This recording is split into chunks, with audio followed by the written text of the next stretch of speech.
ഞാനിന്ന് പരിചയപ്പെടുത്തുന്ന സ്ഥാപനം ശതധാര ആയുർ നിഖേതം. ഇത് സ്ഥിതി ചെയ്യുന്നത് കോട്ടയം ജില്ലയിലെ ഏറെ പ്രശസ്തമായ കുമാരനെല്ലൂർ ദേവീക്ഷേത്രത്തിന് സമീപമാണ്. ഒരുപാട് ചികിത്സാ രീതികൾ ഇവിടെയുണ്ട്. നമ്മുടെ ആയുസ്സിനെ എങ്ങനെ സംരക്ഷിക്കണം, ആയുർവേദം എന്തൊക്കെ ആണ് നമുക്കിവിടെ നിന്ന് ലഭിക്കുന്നത്, ആരോഗ്യത്തെ നമുക്ക് എങ്ങനെ സംരക്ഷിക്കാം അറിയണ്ടേ? ഏറെ പ്രശസ്തമായ ഈ ആയുർവേദ ഹോസ്പിറ്റലിൻ്റെ MD ഡോക്ടർ ദീപക് പി നാഥാണ് എന്നോടൊപ്പം ഉള്ളത്. ഡോക്ടർ നമസ്കാരം. നമസ്കാരം. എന്നെ ആദ്യം ആകർഷിച്ചത് മനോഹരമായ ഒരു പേര്, ആയുർവേദ ആശുപത്രിക്ക് ആപ്റ്റാണത്.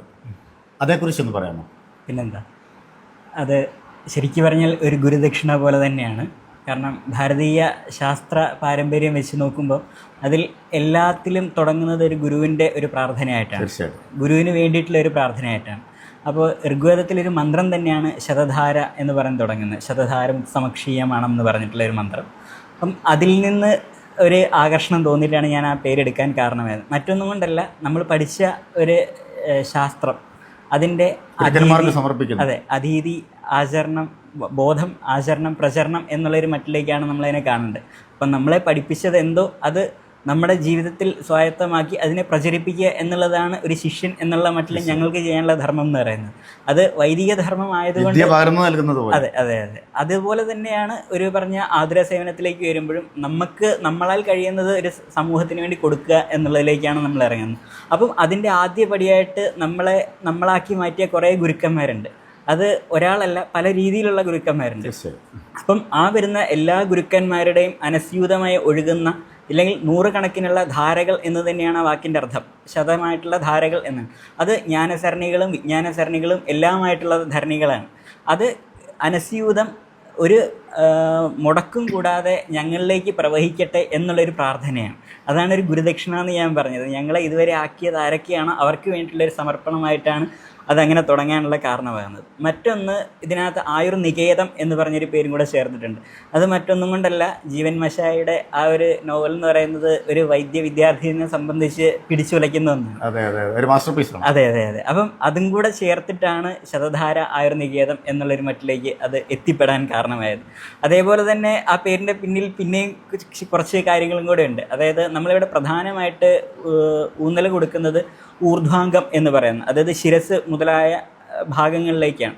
അപ്പം ഒരു മനുഷ്യനെ സങ്കല്പിച്ച് ആ ഒരു ലോഗോയിലേക്ക് നിങ്ങൾ നോക്കിക്കഴിഞ്ഞാൽ മനസ്സിലാകും, ഒരു മരം തലതിരിഞ്ഞ് നിൽക്കുന്നതായിട്ടാണ് കാണുന്നത്. അതെ അതെ അതെന്താണെന്ന് പലർക്കും സംശയം വരുന്ന ഒന്നാണ്. അതെ അതെ തലതിരിഞ്ഞ മരത്തിലേക്ക് എന്താണെന്ന് അത് ഈ പറഞ്ഞ പോലെ തന്നെ ഒരു ഊർധ്വമൂലം അധശാഖം ഋഷയ പുരുഷം വിധു എന്ന് പറഞ്ഞിട്ട് ഒരു വേദമന്ത്രമുണ്ട്. അതായത് മനുഷ്യനെ ഇല്ലെങ്കിൽ ലോകത്തെ കാണുന്നതെന്ന് പറഞ്ഞാൽ ഇതിൻ്റെ വേരുകൾ എവിടോ ആണ്. ഈ ഭൂമിയിൽ ഈ പ്രപഞ്ചത്തിൽ കാണുന്നു എന്ന് പറയുന്ന അതിൻ്റെ ഇലകളും കായ്കളുമായിട്ടുള്ളതാണ് മനുഷ്യരെന്ന് പറയുന്നത്. അതെ അതെ അതേപോലെ തന്നെയാണ് ഒരു മനുഷ്യ ശരീരത്തെ നോക്കിക്കഴിഞ്ഞാൽ അദ്ദേഹത്തിൻ്റെ ശിരസ് എന്ന് പറയുന്നതാണ് ശരിക്ക് അതിൻ്റെ റൂട്ട് എന്ന് പറയുക, അതിൻ്റെ വേരുകൾ അവിടെയാണ്. അപ്പം ആ ഒരു ഭാഗത്ത് അത് നമ്മൾ കുറച്ചുകൂടെ ഒരു ശാസ്ത്രീയമായി നോക്കിക്കഴിഞ്ഞാൽ ബ്രെയിൻ അതുപോലെ തന്നെ ന്യൂറോ റിലേറ്റഡ് ആയിട്ടുള്ള എല്ലാം ശിരസിൽ തന്നെയാണ് ഉൾക്കൊള്ളുന്നത്. അപ്പം ഇതിലേക്ക് കൃത്യമായിട്ടുള്ള ഡയഗ്നോസിസിലേക്കും അതുപോലെ തന്നെ അവിടെ വരുന്ന രോഗത്തെയും നമ്മൾ കണ്ട് അതിനുള്ള ചികിത്സകൾ കൊടുത്തു കഴിയുകയാണെങ്കിൽ അംഗോപാംഗമായിട്ടുള്ള ബാക്കി ശരീരഭാഗങ്ങളെല്ലാം പുഷ്ടി വരും എന്നുള്ളതാണ്. അപ്പം ഒരു സംരക്ഷിക്കുന്ന അതെ അതെ അപ്പം അങ്ങനെ തന്നെയാണ് ഈ പറയുന്ന ഒരു ഘടനയെ നമ്മൾ വേർതിരിച്ചെടുത്തേക്കുന്നത്. ഈ പറയുന്ന ശിരസിന് പ്രാധാന്യം കൊടുക്കുന്നത് കൊണ്ടാണ് നമ്മൾ പ്രധാനം അതിൽ തന്നെ കണ്ണായിക്കോട്ടെ, മൂക്കായിക്കോട്ടെ, ചെവി ആയിക്കോട്ടെ, ഇതൊക്കെ ഇരിക്കുന്നത് ശിരസിൽ തന്നെയാണ്. അപ്പോൾ ആ ശിരസിനെ പ്രൊട്ടക്റ്റ് ചെയ്ത് നിർത്തുക എന്നുള്ളത് തന്നെയാണ് നമ്മുടെ പ്രധാനമായിട്ടുള്ള ലക്ഷ്യം. അപ്പോൾ അതുകൊണ്ടാണ് അങ്ങനെ വന്നത്. ഇനി അതിൻ്റെ മുകളിലൊരു ശംഖിരിപ്പുണ്ട്. ആ ശംഖ് എന്ന് പറയുന്നത് മറ്റൊന്നുമല്ല, ഈ പറഞ്ഞ ധാരകളായിട്ട് അതിലൂടെ വരുന്നു എന്നാണ്. നമ്മൾ ചെയ്യുന്ന ചികിത്സകൾ എന്തുമായിക്കോട്ടെ പ്രധാനമായിട്ടുള്ളത് ശിരസിലേക്ക് തന്നെയാണ് എത്തിപ്പെടേണ്ടത്. ബാക്കിയുള്ള ചികിത്സകൾക്ക് ശേഷം നമ്മൾ ചെയ്യുന്നു എന്ന് പറയുന്നത് ശിരസിനെ പ്രൊട്ടക്റ്റ് ചെയ്യുക എന്നുള്ളതാണ്. അപ്പം അങ്ങനെ ചെയ്യുകയാണെന്നാണെങ്കിൽ കൃത്യമായ അസുഖങ്ങളെ മാറ്റി ഒരു പൂർണ്ണ ശരീരത്തോടു കൂടിയിട്ട് ആരോഗ്യവാനായി തീരാൻ സഹായിക്കും എന്നുള്ളതാണ് ഈ ഒരു ലോഗോയും ഈ ഒരു പേരും കൂടെ ചേർത്ത് നമ്മൾ ചെയ്യാൻ കാര്യമായത്.